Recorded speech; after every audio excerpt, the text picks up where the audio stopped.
What up, cuckolds? It's your boy, the Hater, once again, and it's time for another edition of Hater Outdoors, motherfuckers! Hater Outdoors. Today's video is sparked by the recent release, and it looks like the imminent signing of Dominic Dijakovic from WWE to AEW. Now, I know what some people are probably thinking. Who gives a rat's ass about Dominic Dijakovic? Wasn't he a jobber from Retribution? The answer to that is, of course, yes, he was. But the deeper answer to that is that Dominic Dijakovic is one of those people where at least the hater himself believes was misutilized, right? In the world of wrestling, we often talk about misutilization. The WWE didn't know how to use Cesaro, man. They didn't know how to use Rusev. No, motherfucks.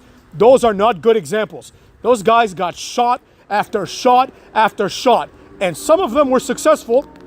And in any other caliber, you could say that Cesaro had a successful WWE career. Not everyone is going to be a world champion. He was a multiple-time tag champion.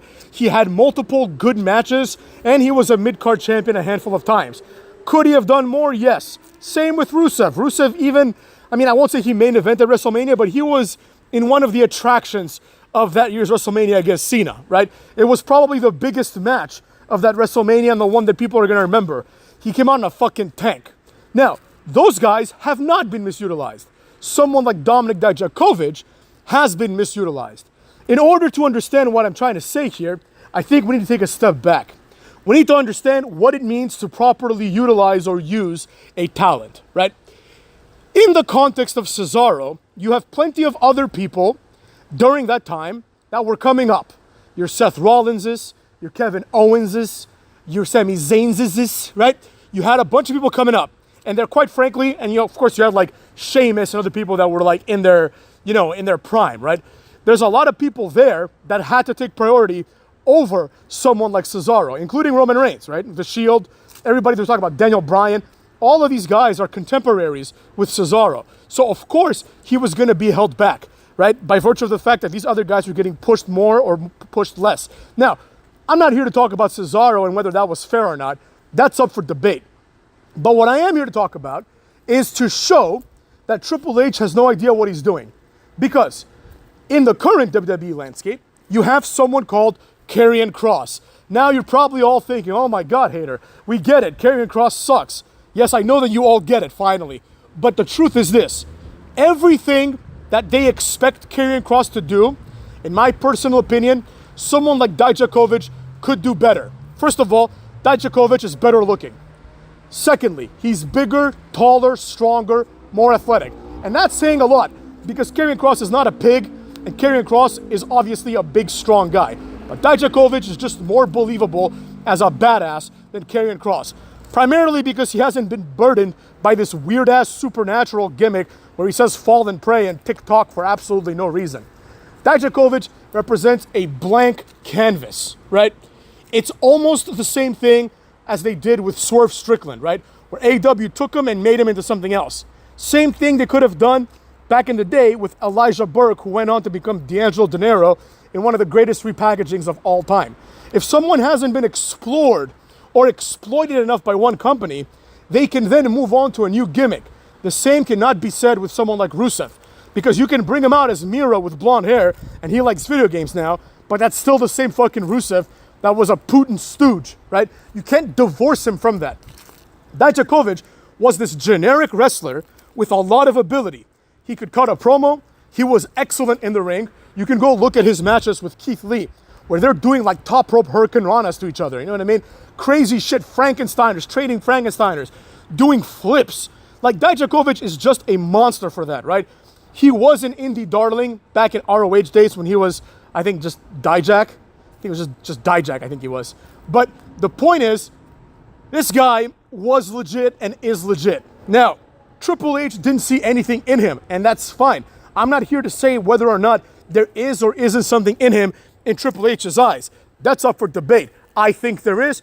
Triple H doesn't. I'm a small-time jobber. Triple H is essentially the guy who runs the show. So, of course, I'm not going to sit here and be like, Triple H fucked up. I'm not going to be like all the other marks that say the same thing. But I will point out the inconsistencies. For some strange reason, Triple H is a huge hard-on for people like Tommaso Ciampa, right? I'm using him only as an example because there's many examples. Tommaso Ciampa, Gargano, Kevin Owens, Sami Zayn, a bunch of other people, right? And you mean to tell me that you really think, if you're Triple H, you really think that the ceiling of Tommaso Ciampa is higher than the ceiling for Dominic Dijakovic?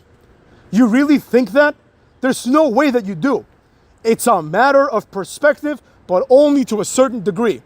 Triple H didn't give this guy a chance, right? Unlike Vince McMahon, who everyone else that we mentioned was given many opportunities. Dijakovic never had a run as a singles guy in the main roster, right? Just give him a chance. Maybe he'll get over.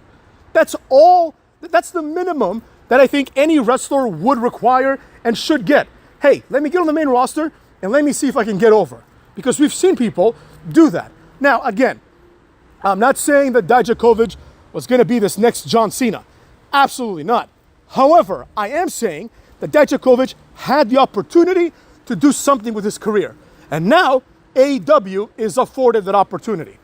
Not to talk about poison pill strategies, but at the very least, they could have saddled Dijakovic with a shitty comedy gimmick, so when he goes to AEW, he's dead in the water, right? But now you are giving AEW, in my opinion, a potential star. Automatically, when he goes to AEW, he's like the biggest guy there. It's like him, Wardlow, and Powerhouse Hobbs. Now, the other two guys that are already there haven't done anything because Tony Khan prefers the smaller jobbers, so that's probably not a good look. But the fact is, now someone like Dominic Dijakovic has the potential to be a star in AEW. You know, whatever the hell that means, right? Again, I'm not saying this is going to be the end of WWE. Obviously not. But it is an indicator that Triple H, in my personal opinion, does not have a good eye for talent. As a matter of fact, if we look at all the decisions Triple H has made, they're pretty much all in concert with the Dave Meltzer cultured neckbeard opinion. For instance, Kevin Owens is supposed to be a big deal. We all Google Kevin Owens back in the day when he was at ROH, and we're like, this guy? This is the guy that everyone's losing their mind over? He's just a fat jobber. El Generico is supposed to be a big deal. Doesn't happen, right? The only wrestlers that actually have some capacity to become successful stars in WWE, from the indies, let's say, do not get signed. Like, in my personal opinion, the Briscoe brothers, one of the best tag teams of all time. I might even put them as like number 2 after the Dudleys. I mean, that's a stretch, I guess, but like, they're definitely the best tag team in modern history, right? Rest in peace, Jay Briscoe. They were not signed because, you know, they just didn't fit the WWE profile. But other people were signed, and even though they didn't fit the profile, they were essentially dumbed down, right? You can tell Kevin Owens, hey, look, you can't say the shit you're saying in ROH, and he might listen. But you say that Jay Briscoe, who's a real one, clearly, he might not listen, right? There's a lot of people in ROH and in the indies in general that have not been given a legitimate opportunity. Dominic Dijakovic is one of these people. Michael Elgin is another one back in the day, right? Even now, he's still in his 30s, right? These are people that could have become stars.